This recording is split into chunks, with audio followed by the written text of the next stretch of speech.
ರಾಮದುರ್ಗ ತಾಲೂಕಿನ ಹಲವು ಗ್ರಾಮಗಳಲ್ಲಿ ಇಂದು ಮಧ್ಯಾಹ್ನ ಧಾರಾಕಾರ ಮಳೆ. ಬೆಳಗಾವಿ ಜಿಲ್ಲೆಯ ರಾಮದುರ್ಗ ತಾಲೂಕಿನ ಹಲವು ಗ್ರಾಮಗಳಲ್ಲಿ ಇಂದು ಮಧ್ಯಾಹ್ನ ಧಾರಾಕಾರ ಮಳೆಯಾಗಿದೆ. ಸುಮಾರು ಅರ್ಧ ಗಂಟೆಗೂ ಹೆಚ್ಚು ಕಾಲ ಸುರಿದ ಮಳೆಯಿಂದ ರೈತರ ಮುಖದಲ್ಲಿ ಮಂದಹಾಸ ಮೂಡಿದೆ.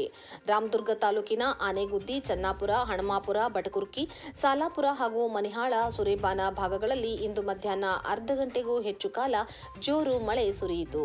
ಕಳೆದ ಕೆಲವು ದಿನಗಳಿಂದ ಮಳೆಯ ಕೊರತೆಯಿಂದ ಆತಂಕಗೊಂಡಿದ್ದ ರೈತರಿಗೆ ಈ ಮಳೆ ತುಸು ನೆಮ್ಮದಿ ತಂದಿದೆ. ಹೊಲ ಗದ್ದೆಗಳಲ್ಲಿ ನೀರು ನಿಂತು ಬೆಳೆಗಳಿಗೆ ಅನುಕೂಲಕರ ವಾತಾವರಣ ನಿರ್ಮಾಣವಾಗಿದೆ.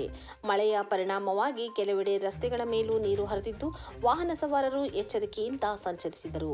ಜನರು ಬಿಸಿಲಿನಿಂದ ಕೊಂಚ ನಿರಾಳರಾಗಿದ್ದು ವಾತಾವರಣವು ತಂಪಾಗಿದೆ. ಮುಂದಿನ ದಿನಗಳಲ್ಲೂ ಉತ್ತಮ ಮಳೆಯಾಗಲಿ ಎಂಬ ಆಶಯವನ್ನು ರೈತರು ವ್ಯಕ್ತಪಡಿಸಿದ್ದಾರೆ.